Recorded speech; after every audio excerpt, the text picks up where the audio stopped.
గుట్టలకు రాళ్ళకు వ్యవసాయానికి పెట్టుబడుల కింద రైతులకు ఇచ్చే పైసల్ని ఇక గుట్టలకు రాళ్ళకు చెట్లకు ఇస్తే ఇక వాళ్ళని ఏమంటాం, ఇక మనం ఏం చెప్పగలుగుతాం. మంచిగా ఉంది.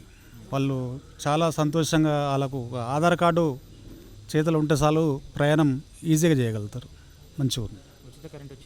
వచ్చిందండి. గ్యాస్ కూడా వచ్చింది. 500 గ్యాస్ వస్తుంది. 200 యూనిట్లు కరెంట్ ఫ్రీ కూడా కంటిన్యూషన్ అవుతుంది. చాలా అంటే చాలా హాయిగా ఉంది. ఎందుకంటే ప్రతి నెల వచ్చే 200 యూనిట్లకు 300 400 కట్టాలంటే కూడా ఒక్కోసారి మర్చిపోయి కట్టలేకపోవటం, వాళ్ళు వచ్చి కరెంట్ కట్ చేయటం కొద్దిగా ఇబ్బందికరంగా ఉండేది. కానీ ఇప్పుడు మనస్ఫూర్తిగా గుండె మీద చేసుకొని ఇక నేను కరెంట్ కట్టేది లేదులే అన్నట్టుగా అంత నిబ్రంగా ఉండగలుగుతున్నాం.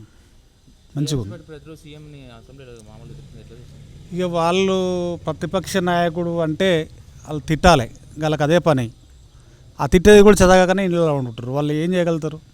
వాళ్ళు చేయాల్సిన పని ప్రతిపక్ష నాయకుడు అంటాడు ఖచ్చితంగా అసెంబ్లీకి రావాలి, ముఖ్యమంత్రి దగ్గర నిలబడి వీళ్ళు చేసిన పొరపాట్లు ఏందో, వాళ్ళు చేసే పొరపాట్లు ఏందో ఒకరికొకరు మాట్లాడుకుంటే ప్రజలకు ఉపయోగం ఉంటుంది. ఈయన ఎప్పుడు ఫామ్ హౌస్లో ఉంటే ఇక అది ఏం తెలుస్తుంది? ఇక అది ఆయన విజ్ఞతకి వదిలేయాలి. చేయొచ్చు. ఎందుకంటే అధికారంలో ఉన్నప్పుడు మితిమీరిన ఉత్సాహంతో అవినీతికి పాల్పడటం నాయకుల అలవాటు. ఒక్కొక్కవేళ నిర్ధారణ అయితే జైలుకు పోవడం కూడా గ్యారంటీ. అది ఇప్పుడు కొద్దిగా ఇబ్బంది పడుతున్నారు. కానీ చెరువులు ఆక్రమించుకొని వారు అందులో ఇళ్ళు కట్టుకోవడం వల్ల నాలాలు మొత్తం మునిగిపోయి చిన్న చిన్న పిల్లలు కూడా ఆ మోరిలో చిక్కుకొని చనిపోతుంటే నిజంగా చూస్తే చాలా బాధ అనిపిస్తుంది. కానీ అది ఎందుకు దాన్ని వ్యతిరేకిస్తున్నారు నాకు అర్థం కావట్లేదు. కానీ నాలాలు కానీ చెరువులు కానీ ఆక్రమించుకుంటే వాళ్ళ మీద కఠినమైన చర్య తీసుకోవడం చాలా మంచి పరిణామాన్ని మేము అనుకుంటున్నాం. అల్లు అర్జున్ ఆయన సినిమా యాక్టరు. ఆయన వస్తే అందరికీ చూడాలనే ఉంటుంది.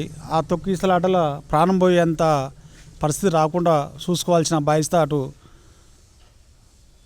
హీరోది కానీ నిర్మాతలది కానీ సినిమా థియేటర్ యాజమాన్యం కానీ ఉండాలని మేము కోరుకుంటున్నాం. మా ఎమ్మెల్యే గారు నిరంతరం ప్రజల కోసం, వారు ఎప్పుడూ నిరంతరం ప్రక్రియ. వారికి ఒకరోజు ఉండాలి ఒకరోజు లేదనేది ఏముండదు. దాదాపు రోజుకు 12-13 గంటలు జనం కోసమే ఆలోచిస్తారు, జనం కోసమే పనిచేస్తుంటారు.